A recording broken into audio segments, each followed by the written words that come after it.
Hey guys, happy Tuesday. Brian Davis here from Spark Rental. Super glad to be with you. And I'm super excited to have a special guest with us today, Chris Prefontaine, easy for me to say, right? From from smartrealestatecoach.com. Chris, thank you so much for joining us. You bet, Brian. Good to see you. Great to see you too. So, Chris and I actually chatted not long ago on his podcast. So, Yeah. we're really excited to return the favor here and have him on and talk about his real estate journey. So, on that note, Chris, let's rewind the clock and start at the beginning. How did you get into real estate in the first place? Yeah. When you say we wind the clock, I'll get the listeners nervous because it goes 32 years, but we'll be brief. Yeah, I grew up in a family company, Brian, but it wasn't real estate. It was a brick and mortar business, welding supply business. But my dad would build his buildings and lease them back to himself. And as a kid, I didn't get that. But as I get older, I said, that's pretty cool. So that's what I was exposed to. And then some of his center of influence obviously did real estate. And so I started real estate in 91, building some homes. And then I had a brokerage. And then I did some of my own investments. And that all led to the lovely crash of '08. And then '08 caused us to go, whoa, okay, put the brakes on. What are we going to do here? Because I got beat up financially.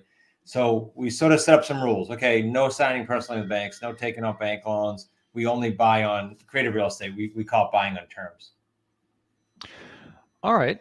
Well, so we covered a lot of years there in a short amount of seconds. So, can you tell us about how you scaled up past your first deal or two? Because a lot of people, they start with a small single family home as a rental property or as a flip, and then they gradually kind of work their way up and experiment from there. So tell us about how you scaled up a little bit, and then I want to dig deeper into the crash of '08 and how that impacted you guys and what you guys have started doing differently over the last 15 years or so. Yeah. So the scale up, I do remember well, only because I'll go from the crash, only because that's where we live today, and that's in the creative real estate world. And keep in mind, when I say I'll start from there, for the audience to know, I had nothing. Like my credit went from high sevens or whatever you can go to 8 to in the toilet, and then no cash, everything cashed out. So I literally wasn't negative on paper. I was negative. And so I started the easiest way I could generate cash, which was in our world, we still do creative real estate, but when we procure our buyer, our rent-to-own buyer for a particular house, we'll talk about how we buy them in a minute. We assign it back to the seller. So it was an assignment thing. I call it an assign out, an AO, but it generated cash quickly. But then I felt like, okay, I'm kind of on a treadmill, just like I was when I was a broker in the 90s. Like, what's the difference here? So I sort of created and then trademarked federally the 3 payday system. And then the scale was a little bit easier then because I started to stay in the middle of properties. So I would buy on lease purchase or owner financing or subject to existing financing, those 3 ways. And it's not hard to scale that way only because, and I'm not saying it's easy, but it's simple because once you start putting deals, let's say on your spreadsheet, you start stacking them up with 3 paydays. These deals are 3 paydays are like now money, continuous money, and long-term money. So when you start putting these on, they have all different terms. And you're scattering your cash flow throughout, 2 to 5 years very quickly. I think I remember like it was yesterday when I went from the mindset of I got to scale this. From the onesie twosies to I have to scale. It was not long. It was like maybe 12 or 13 deals in where my 3 paydays added up to like $1 million. I said, whoa, okay, I got something here. And that's when we started kind of scaling even bigger and then teaching it around the country. All right, so yeah, again, we're covered a lot of ground in a short amount of time there. I love that. I love that you were packing a lot in. But so how does that work? So you buy properties, either with seller financing or on a lease purchase, like an installment contract, I suppose. Yeah.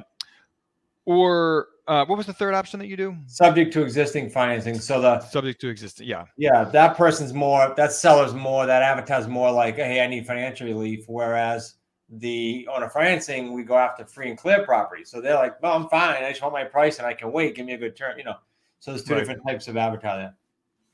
Okay, so you don't work with any mortgage lenders, banks, institutional lenders at all anymore? No, not since that, because I lived through coming out of the crash, getting chased by banks with 20-something properties with my name on it. No, thank you. So I just don't teach that anymore. Well, yeah, I came out rather scathed from the from the crash as well. I think I so I certainly know how that goes. So how do you go about finding these properties? How do you go about finding your deals? We have virtual assistants who call. You don't have to. You can do it yourself, right, once you learn the script. But we do the initial call with a VA, and they will call for sale by owners, not unlike other investors, for rent by owner, tired landlords, expired listings that don't sell, because those are on the rise now, right, with the market change. And then sure. if a particular student or our family, because we do it too, running out of leads in those categories, we either expand geographically in a bigger radius, or we just start adding some niche lists like absentee owners, free and clear. I love. So they get this house that they don't occupy all the time, maybe a second home, and it's free and clear. Those are great deals right now. All from COVID till now, there's still great deals. So those are just some ideas on where we get them. Okay. All right. That makes sense. Do you have any tips for how people can streamline that process of identifying some of those properties? Because yeah, I would just use a service. There are many. We use My Plus Leads, and we have since 2012. We stayed with them because they are one of the only services that can get us, Brian, the expired listings without being a realtor, and that's a big part of our business. So we stay with them for that reason. No, so you used to be a broker, but I guess you have surrendered your broker's license? I did back in 2000 and just before I started terms, 11 or 12. And the reason was this, and this is not, I was a broker owner even, so this is not against realtors. What the fact is, when I had it, it was more work and more drama when I would go into an area or call in a house and they'd think I was trying to get a listing. And I wasn't, I was calling as an investor. So the second I dropped that, and now realtors call and actually cooperate and want to help and refer back and forth, it's so much healthier. So it was a good move for me. Others like having a license to capitalize on both, and that's fine too. There's no wrong answer there. Yeah, no, that makes sense. I know a lot of investors, they feel a little torn about getting their license. They don't necessarily want to have to disclose that they're a realtor or, in your case, a broker, and some of the legal entanglements that come with that. But of course, they do want direct access to the MLS, and they, a lot of times. Can I give my take on that without stepping on any realtor toes? I got a bunch of friends and people on my podcast, but my opinion, that's all it is you have all these CEUs. You have a lot of time in there to do CEUs in most states, continuing education, and the fees that go along with it. And frankly, It's not, if you go into creative real estate now, I'm not talking about the niches.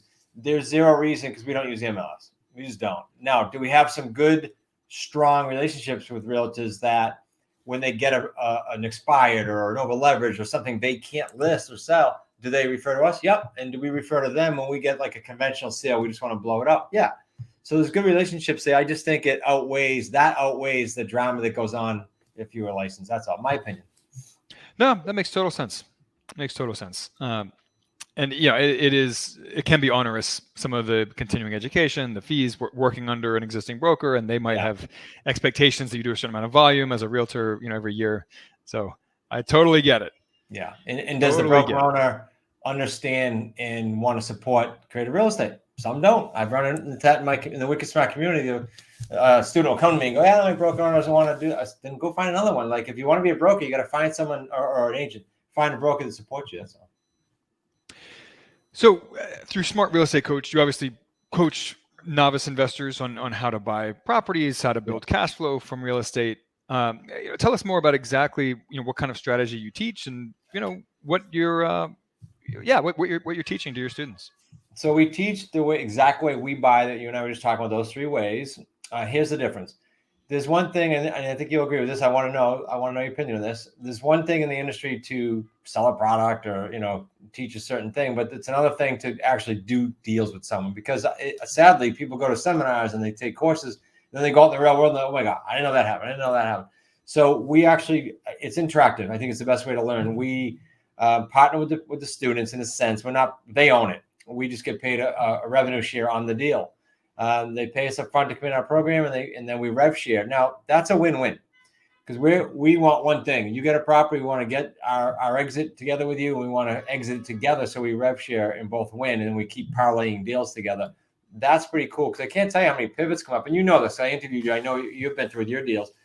How many pivots come up in even one deal that you can't put in a textbook? I mean, you just can't. There's so many little things. So that's why I think it's important to do that model. That's what we do. No, it makes total sense. And, I couldn't agree more. And this is exactly where my partner Denny and I are coming from as well. For many years we were teaching courses and seminars on real estate investing, but it's a very crowded space. Everyone and their mother is out there, Yeah. Trying to be guru-ish or whatever, Yeah. teaching real estate investing.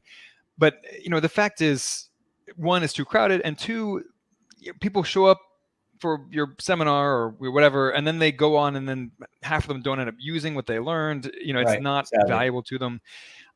And I learned not that long ago, but I wish I learned this earlier, that most people don't actually want to learn how to fish. They just want you to hand them the fish. Now, in your case, you're working with society. Yeah. Yeah. You're working with people who truly do want to get hands-on with their investing. So that's a little different. But in our case, so we decided to launch a real estate investment club specifically for that, where we are investing our own money alongside our members every single month in these deals. And we don't get a cut of it. We don't do any of that. It's just a flat membership fee. But we give them the fish every month, basically. Yeah. I remember that. And so I totally understand and appreciate where you're coming from there with getting in the trenches, investing alongside your students.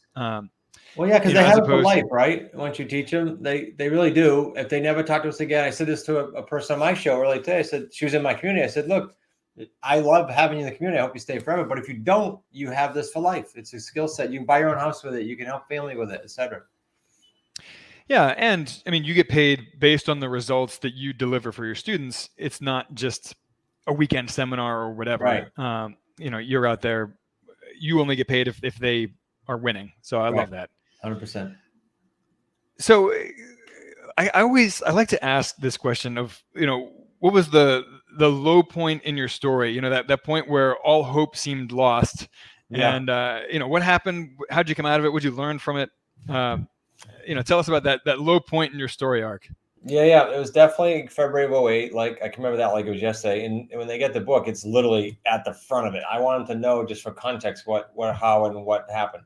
But it was like a light switch went off, because I had, I think, 23 or so properties. I was on all of them personally, signed on bank loans, which I thought that's what you do. But I was 18 years in by then. I was like, okay, I think that's what you do. So the problem was that took 4 years, February of 2008 to February of 2012, to wind out. Wind out meaning a couple of them foreclosed, a couple workouts, a couple liquidate. It was a lot. My son was in the office next to me for those years. So talk about education. He didn't go to college. He came right into real estate, and he listened to all that. And so I know it's seasoned him because of that. Now he's still with me all these years. So that was a tough road to hoe. But as I said earlier, when we first started, that made us re-engineer the business. Because I was like, do I even want to do this again? And if we do, what are the rules? And now, this is why we're here. So you couldn't have convinced me then that it was good, but it was the best thing that happened. Yeah. No, I've heard a lot of stories like that, and I've lived through a lot of that pain and suffering myself from 2008. Yeah.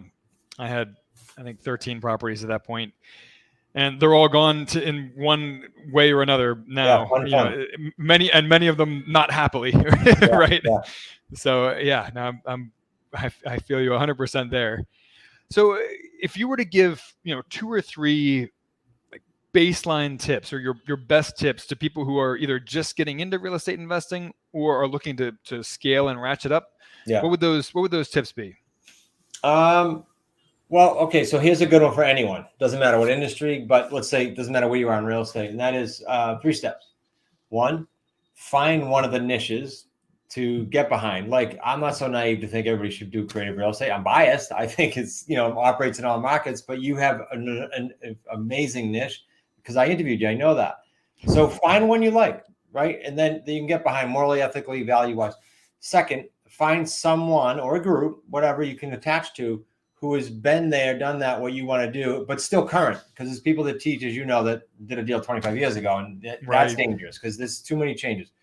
And then also, before I go to step 3 and the final step, make sure that person is someone you can align with in every way too. Because you and I both know people that have built a business and destroyed their life because of it, or a relationship with a child or a spouse. Not worth it.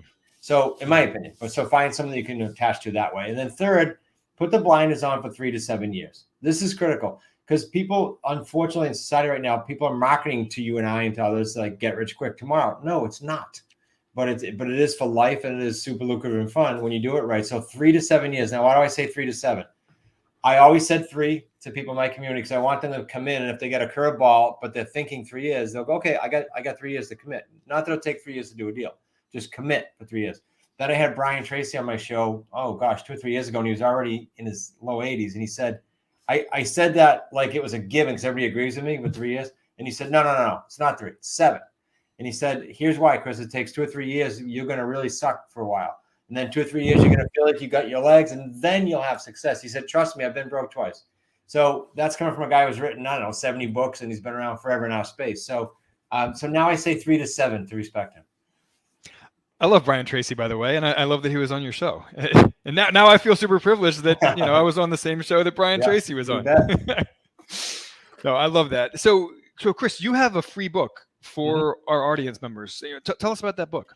Yeah, so this book is Real Estate on Your Terms. It was an Amazon bestseller in like 17 or 18, and then coincidentally to COVID, we started revising it like in January of 20. So when COVID hit, we said, okay, perfect. Got a lot of challenges here. Let's kind of build in the book what happened and what we can do. So it's revised, second edition. You don't have to go to Amazon. We literally ship a hard copy from our office in Rhode Island. It's not one of those offers that you say put a card in for shipping, even though they said free. No card, no nothing.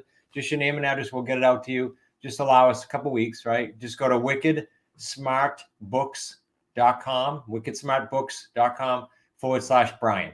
Real simple. That's awesome. I love that.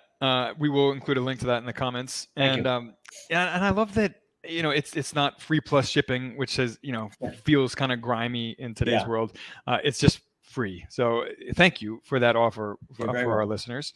How else can people connect with you? They can go to, if they don't mind listening to me for another hour, they can go to a free class because I'm big on free, right? So they can pick a niche. If they don't like it, okay.